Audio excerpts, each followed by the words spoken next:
Bupati Pancawijaya Akbar resmi meluncurkan pemilihan kepala desa atau pilkada serentak tahun 2022.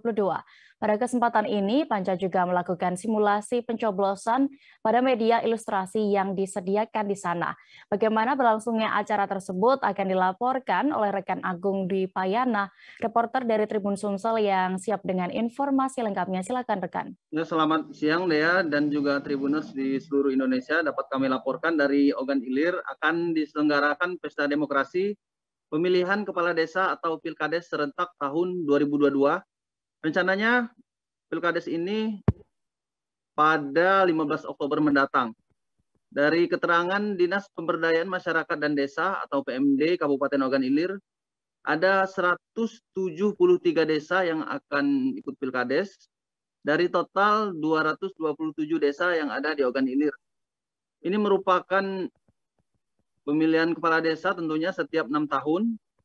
Dan yang menjadi titik berat di sini pada launching Pilkades ini sebenarnya lebih dari sekedar pelaksanaannya, namun juga kondusivitas pelaksanaan Pilkades mengingat rawan konflik. Meskipun di Ogan Ilir sendiri hingga saat ini belum pernah terjadi kericuhan besar begitu akibat pemilihan kepala desa, namun tetap saja dalam hal ini Pemkab Ogan Ilir melibatkan TNI dan Polri agar pemilihan kepala desa ini tetap berjalan aman, kondusif hingga selesai.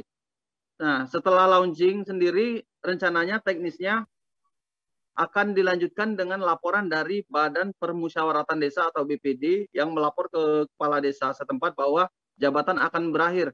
Itu dilakukan sekitar 6 bulan sebelum tanggal pemilihan kepala desa, dan juga akan dilakukan rapat baik oleh tim yang dibentuk dari BPD dan juga dari tokoh masyarakat desa setempat. Dan ada yang menjadi kekhawatiran di sini yakni terkait persyaratan administrasi Pilkades, yakni diantaranya pembuatan surat keterangan catatan kepolisian di mana dengan jumlah 173 desa yang akan mengikuti pemilihan, maka dalam satu desa itu akan ada lebih dari 2 pasangan calon, sehingga diperkirakan di atas 800 orang yang akan berpartisipasi pada Pilkades ini. Sehingga dari para paslon sendiri menginginkan agar pembuatan SKCK dapat dipercepat, diistimewakan begitu dibanding pemohon biasa. Untuk menjawab ini, polisi sendiri memastikan pembuatan SKCK dalam hal ini persyaratan administrasi menjadi pasangan calon kepala desa itu akan dipermudah. Bila perlu, anggota polisi yang melayani masyarakat akan lembur, akan memberlakukan jam lembur. Untuk saat ini pembuatan SKCK hanya bisa dilakukan di Polres Ogan Ilir. Untuk di Polsek jajaran belum dapat melayani karena harus menginduk ke Polres Ogan Ilir. Demikian keterangan dari Kapolres Ogan Ilir AKBP Yusantio Sandi. Dan juga satu hal lagi yang menjadi perhatian adalah protokol kesehatan. Diterangkan Bupati Ogan Ilir bahwa untuk prokes akan tetap menyesuaikan dengan situasi yang ada dan menunggu arahan dari Kemendagri, Kemenkes, dan kementerian terkait lainnya.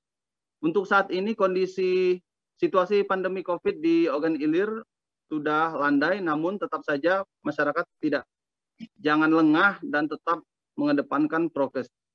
Demikian rekan Dea yang dapat kami laporkan dari Ogan Ilir, Sumatera Selatan.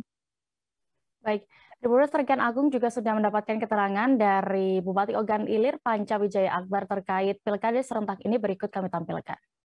Ya, tadi baru sudah launching Pilkades serentak 173 desa yang ada di Kabupaten Ogan Ilir.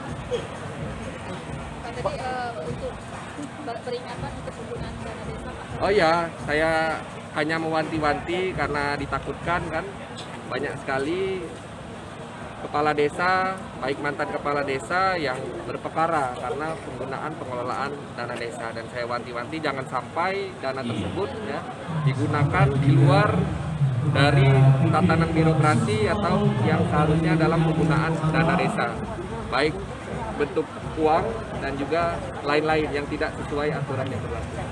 Pak, ada salah satu DPD menyebutkan bahwa mabuk itu cacat. Ya, itu secara teknisnya tadi sudah konsultasi, itu kan masih banyak tuntutan di bawahnya karena penetapan dalam konsentrasi Pilkades itu tetap oleh BPD. Karena dalam BPD itu kan ada tokoh masyarakat dan seluruhnya di dalam BPD tersebut. Jadi hanya mungkin beda tafsir saja yang bersangkutan dengan pemerintah daerah. Nanti akan dikomunikasikan lagi. Terima kasih sudah nonton. Jangan lupa like, subscribe, dan share ya.